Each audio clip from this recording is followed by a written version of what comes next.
Olá para você que está acompanhando o Sabavlog. Hoje eu tenho o prazer de entrevistar a nutricionista Verena Oliveira. Vamos falar sobre fitoterapia, doenças autoimunes e sobre nutrição em geral. É um prazer estar aqui entrevistando você. Obrigado por ter aceitado o meu convite.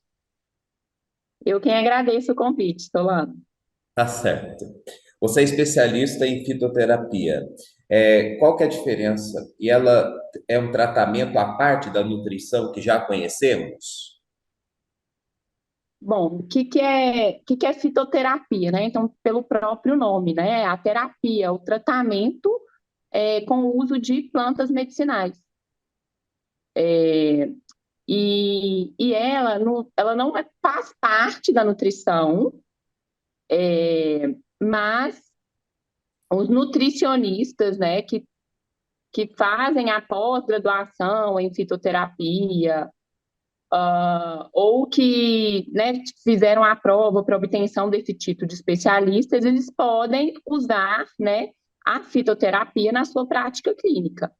Todo nutricionista, ele pode fazer uso de, né, indicação de uso de chás para os seus pacientes. Porque os chás, né, eles são considerados, né, não deixa de ser uma forma de alimento. Mas quando eu coloco, né, alguns medicamentos fitoterápicos, eu faço algumas preparações, algumas formulações, como tinturas, como extratos secos, e coloco essas plantas medicinais, né, em uma cápsula, aí eu já estou usando um medicamento fitoterápico. Então, apenas né, um nutricionista com essa especialidade em fitoterapia pode usar esse tipo, né, de recomendação, de tratamento para os pacientes. Certo.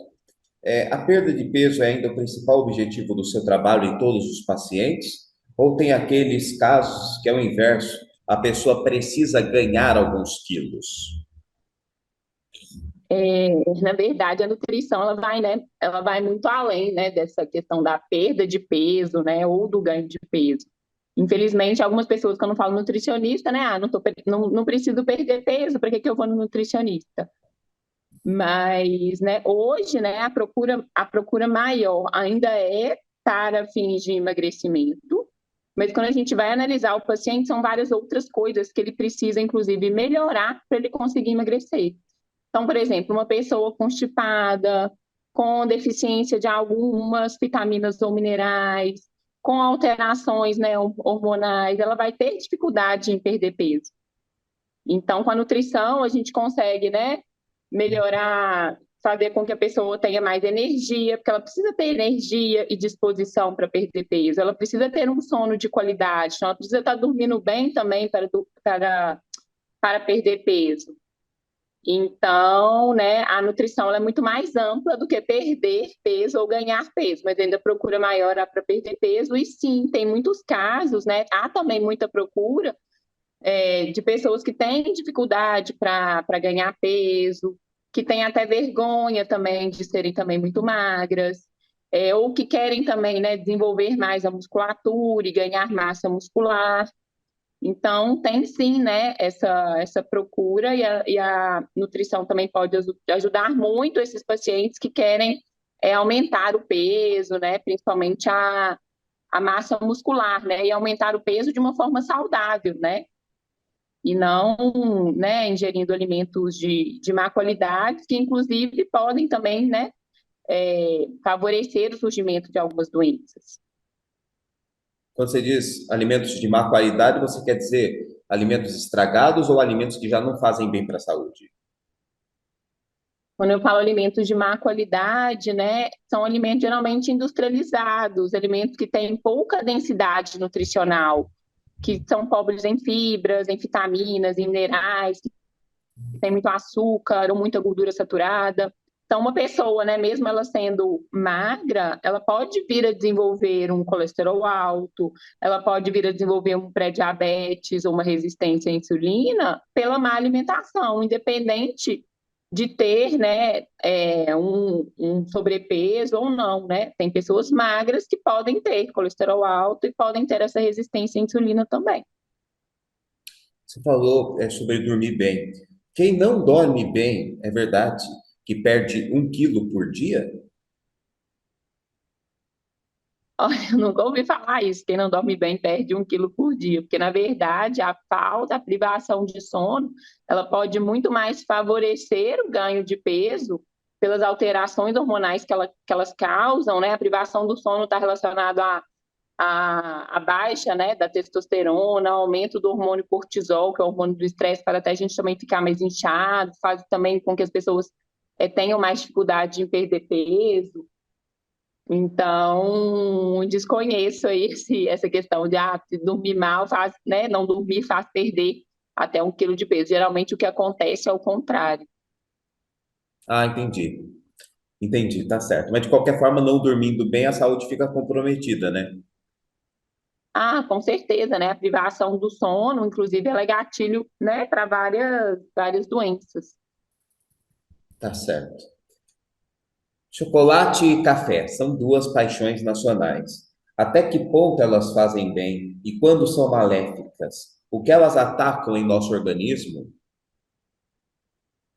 É, bom, café, né? O café e o cacau, né? Porque na verdade a base do chocolate é o cacau, Sim. que é um alimento, né, fantástico. E pensando em cacau e em café, ambos são alimentos estimulantes, que tem cafeína, que tem metilxantinas.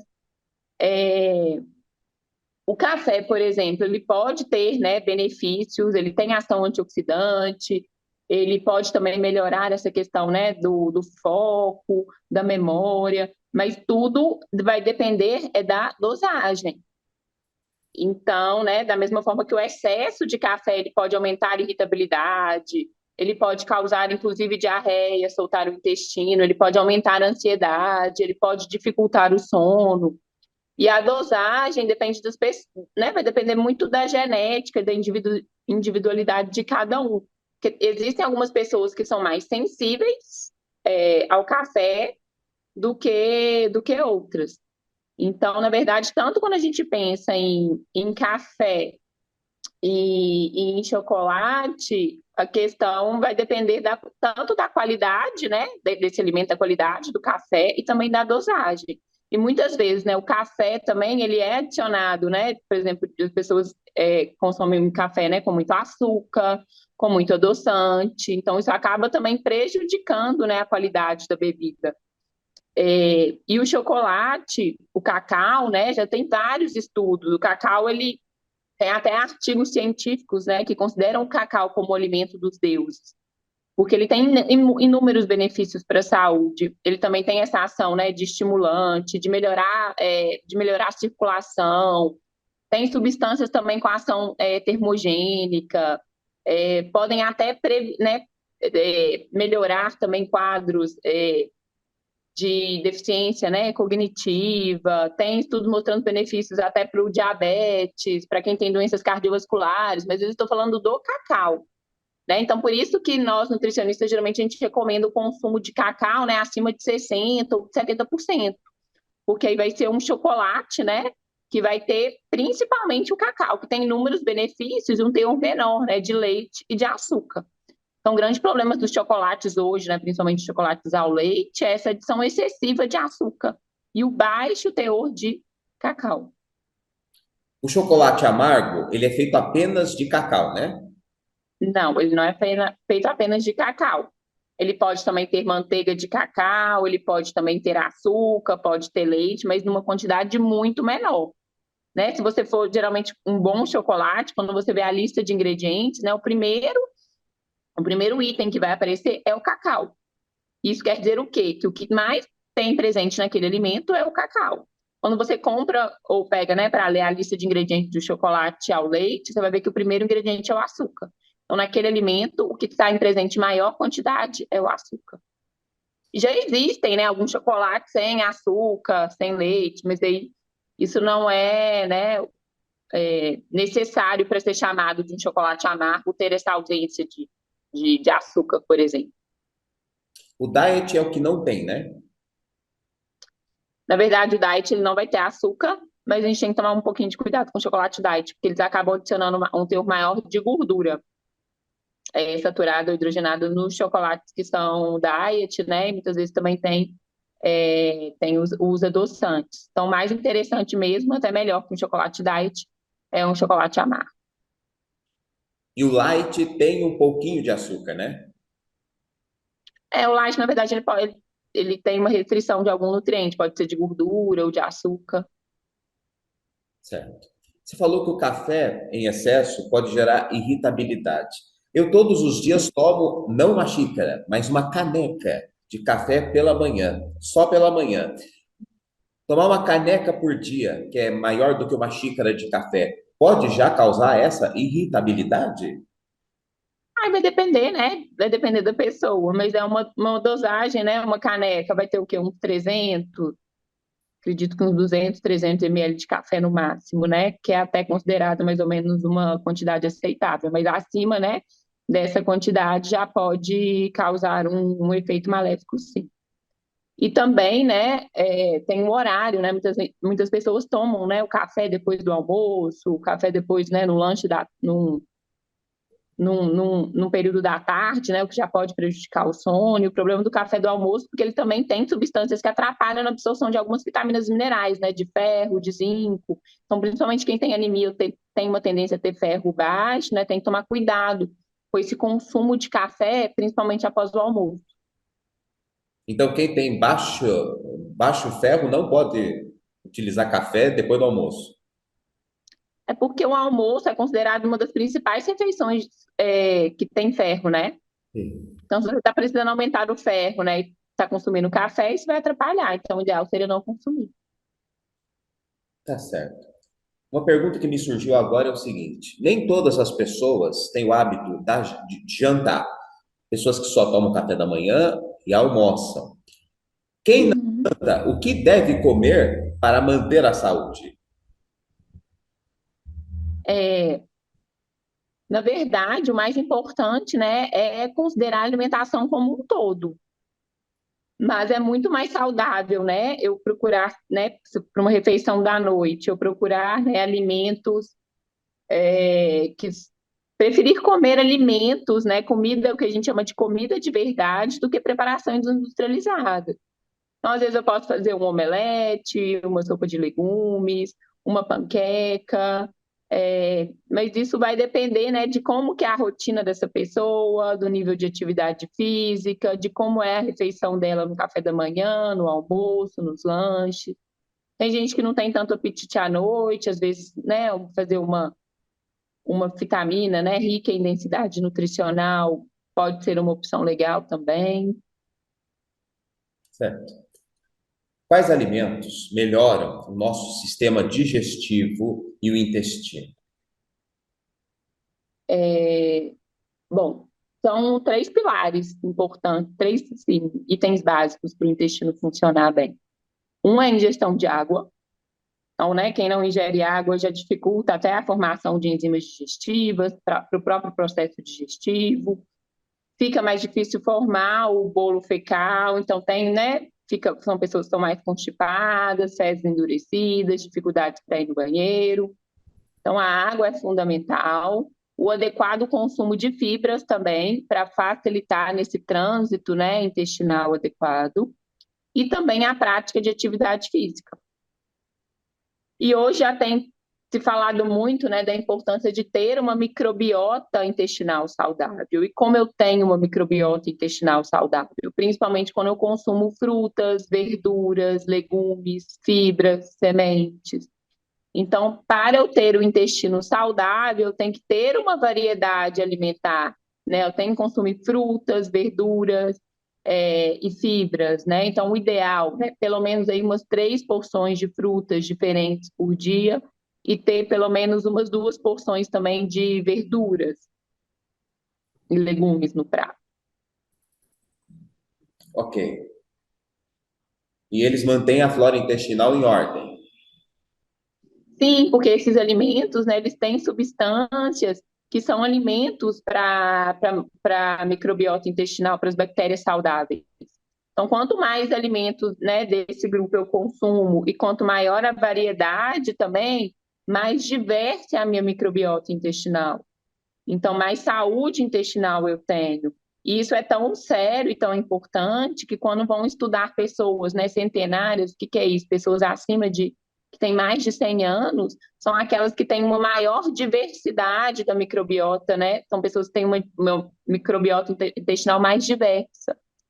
Então, quanto mais, né, quanto melhor a minha microbiota, né, intestinal, né, provavelmente mais longeva, né, mais saúde eu vou ter. Tá certo. Outro tema que me surgiu agora é a desidratação. Como que a pessoa pode ficar com desidratação e como tratar ela? Bom, a pessoa geralmente fica desidratada quando ela não bebe água na quantidade adequada, né? Então ela vai sentir, né? Geralmente, se você já está com sede, já é um sinal de você estar desidratada. Geralmente a desidratação ela vem juntamente, né, com uma fadiga física e mental muito intensa, dor de cabeça também. Muitas vezes a gente tem dor de cabeça, dor de enxaqueca, pelo simples motivo de não beber água, né, na quantidade adequada.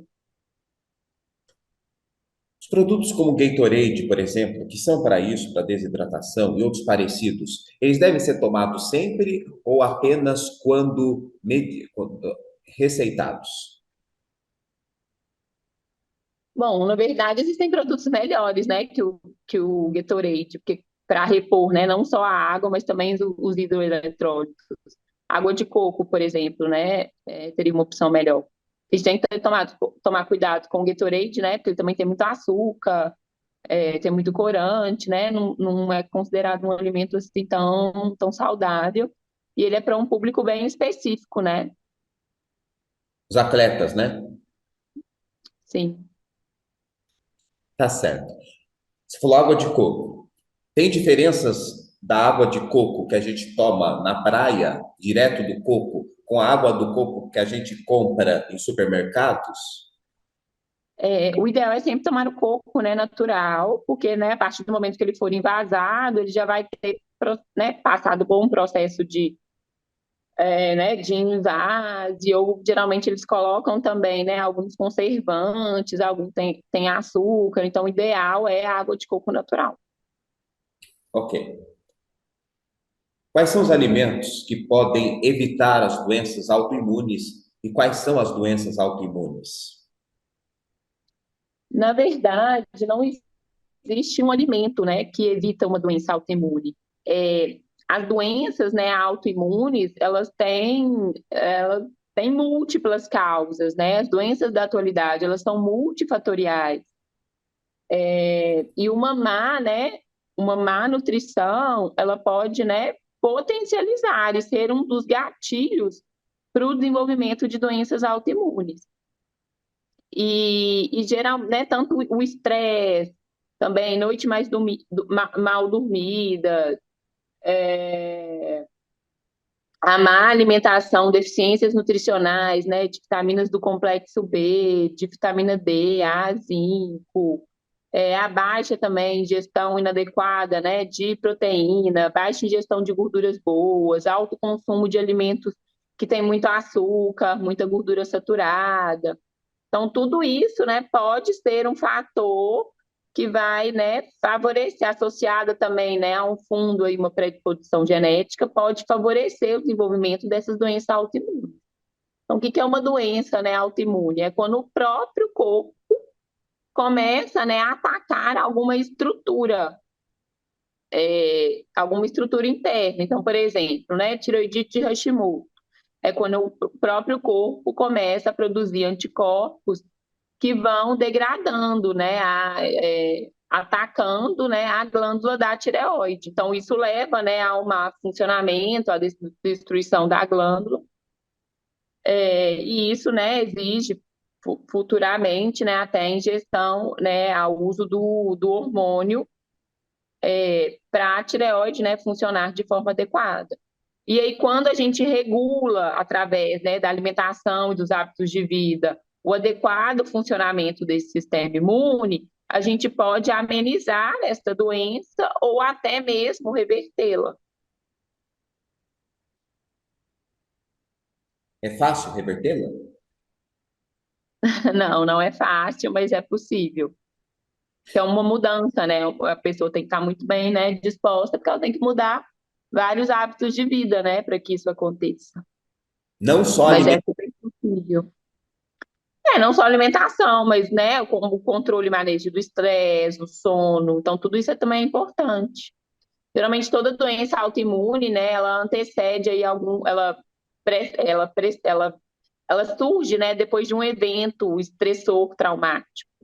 Então pode ser a perda de um ente querido, uma situação, né, de estresse muito grande na vida, como estudando para concurso, vestibular, então sempre tem, né, um gatilho, né, um estresse, um fator emocional que está também envolvido aí com essa doença autoimune. Então controlar, né, também esse estresse excessivo também é fundamental para o controle da doença, porque esse estresse excessivo também desregula, né, o sistema imune. Muitos pacientes seus, eles relatam que tem algum problema no caso da saúde, não só por causa da alimentação, mas também por causa desses sentimentos, desses eventos adversos? Ah, sim, né? Geralmente né, o estresse excessivo pode, né, também favorecer aí um surgimento, né, de um diabetes, de um evento cardiovascular, de uma compulsão alimentar, certamente. Certo. Eu te perguntar, né? A diabetes, a gente toma insulina para poder diminuir a taxa de glicose no sangue para que a doença fique controlada. Uhum. Algum dia, na sua opinião, a diabetes ela vai ter cura ou uma cura completa? Na verdade, existem dois tipos de diabetes. O diabetes tipo 1, que é o diabetes autoimune, que é quando a pessoa, né, produz anticorpos que destroem as células beta pancreáticas, então a pessoa não consegue produzir insulina, então ela tem que fazer o uso de insulina. E tem o diabetes tipo 2, que está relacionado a maus hábitos alimentares e de vida. Então, esse, né, diabetes tipo 2, é, pré-diabetes ou resistência à insulina, principalmente quando ele é descoberto no início, ele é totalmente reversível. Tá certo. Algum alimento pode causar infarto se consumido em excesso? Não tem um alimento que cause infarto, tanto é que não é por causa de um dia, né? Porque eu consumi algo que eu vou ter infarto, mas também é um conjunto de fatores. Então, consumo excessivo de sódio, de gordura saturada, altas taxas de açúcar no sangue, tudo isso dificulta a circulação sanguínea, tudo isso favorece também o acúmulo de gordura, né, nos vasos sanguíneos, e isso, né, pode vir a causar, né, o episódio aí, né, o infarto ou outras doenças cardiovasculares. O óleo de cozinha, ele não pode ser um fator que ajude no infarto, no caso, se utilizado em excesso? Sim, o próprio óleo de cozinha, tanto é que o ideal, né, a gente cozinhar com azeite, que o azeite vai ter muito, né, muito mais benefícios até para a saúde cardiovascular que o óleo de soja, milho de girassol, por causa do perfil lipídico dele, que inclusive ajuda a aumentar o nível de colesterol bom, que é o HDL. Então, tudo em excesso, né? O próprio açúcar em excesso também pode ser um fator, né, que causa infarto.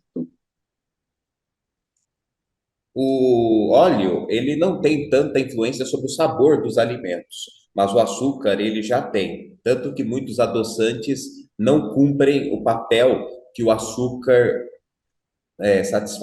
satisfaz o nosso paladar. Como resolver isso? Tem adoçante específico, adoçante melhor que o outro? Não, na verdade, a gente tem que aprender a adaptar nosso paladar, né? O açúcar, ele não é benéfico quando consumido em excesso, né? Em pequenas porções, dependendo da preparação, né? Não tem problema a gente usar, e existem vários tipos de açúcar. Então, tem açúcar também, né, de coco, açúcar mascavo, demerara, que vão ser açúcares melhores que o açúcar comum. E a gente sempre deve preferir também os adoçantes mais naturais, como, por exemplo, xilitol, eritritol e estévia. E o grande problema hoje é justamente essa necessidade de adoçar tudo. Então, qual que é a forma ideal de consumir café? É sem açúcar. Isso é uma questão de adaptação do paladar. Então, quanto mais açúcar você colocar, mais açúcar você vai adaptando tudo o seu paladar para comer tudo doce. Tanto é que quem toma café sem açúcar, se você, né, ao consumir sem querer um café que tem um pouco de açúcar, não consegue nem tomar, não, nem reconhece o sabor do café. E as nossas papilas gustativas também, elas são renováveis, elas se renovam a cada 14 dias. Tanto é que se você começar a diminuir a quantidade de açúcar, né, pela metade, ou se esforçar para tomar café sem açúcar durante 15 dias, depois desse período, se você colocar a quantidade que você já estava habituado, você vai achar horrível, nossa, que bebida doce. Então é tudo uma questão de adaptação do paladar, nosso paladar ele é treinável. Por exemplo, aquela Coca-Cola Zero, que diz que vem sem açúcar, ela é boa de sabor, mas ela realmente é sem açúcar, realmente? Sim, ela é com adoçante, mas ela tem vários outros, né? Também aditivos químicos que são super prejudiciais, né, para a saúde. Ela acaba tendo também um teor de sódio acima, né, quando a maior quando comparado à versão tradicional. Então, muitas vezes nem sempre trocar o alimento, né, que tem esses alimentos industrializados, né, geralmente para eles fazerem eles ficarem palatáveis sem açúcar, eles usam muito aditivos químicos, e isso também não é nem um pouco interessante, nem para a saúde, nem para o nosso paladar. Você disse que as papilas gustativas elas se renovam a cada 14 dias. Uhum. Isso. Mas quando a pessoa vai ficando idosa, algumas papilas gustativas que são responsáveis pelo paladar, algumas acabam não se renovando, porque eu lembro que minha avó já não Aí conseguia. não sei te falar como isso acontece assim com o idoso, mas ele vai perdendo, né? Vai perdendo até a capacidade também de sentir o gosto. Então isso vai mudando. Não sei se isso e não sei te falar se isso estaria relacionado a uma perda dessa renovação, mas eu acho que uma perda dessas papilas, né, da percepção sensorial, né, de uma forma geral. Tá certo. Verduras e frutas devem ser consumidos todos os dias? Com certeza, todos os dias, pelo menos 400 gramas, no mínimo. Então, uma recomendação da Organização Mundial da Saúde para prevenção de doenças. Então, uma dieta saudável, se você quer ter saúde, você tem que consumir no mínimo 400 gramas de frutas e verduras todos os dias. Esse seria o mínimo. O ideal seria até consumir uma quantidade maior do que essa. Qual que é a fruta que tem mais vitaminas? Oi? A fruta que tem mais vitaminas. Mas aí cada fruta, né, tem um tipo de vitamina. Não existe uma fruta que mais tem vitamina, né? Depende da vitamina que você quer, né, obter. Tá certo. A nutrição recomenda essas vitaminas vendidas em farmácia, sendo que elas também têm alguma química também que pode prejudicar? Repete, cortou um pouquinho, eu não entendi. Tá certo. As vitaminas que são vendidas em farmácias, em forma de aspirinas que dissolvem na água, elas podem ser usadas sem problema nenhum? Não, porque tanto, né, tudo depende da dosagem. Então, tanto o excesso, né, de determinadas vitaminas, como a falta, né, fazem mal. Então, não é interessante esse uso, né, excessivo. Então, é importante ter uma indicação, né, saber a sua real necessidade, porque senão você vai estar ingerindo, né, uma vitamina também jogando dinheiro fora, por não ter, né, não ter algo que você está precisando, e ainda pode também vir a te fazer, né, ter algum efeito colateral. Ok, então. Nutricionista Verena Oliveira, muito obrigado pela entrevista aqui no canal Solano, no Sabablog. Foi um prazer entrevistá-la e falar sobre esses assuntos.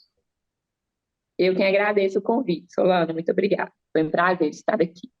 E você que nos acompanhou, obrigado. Até o próximo Sabablog. Tchau.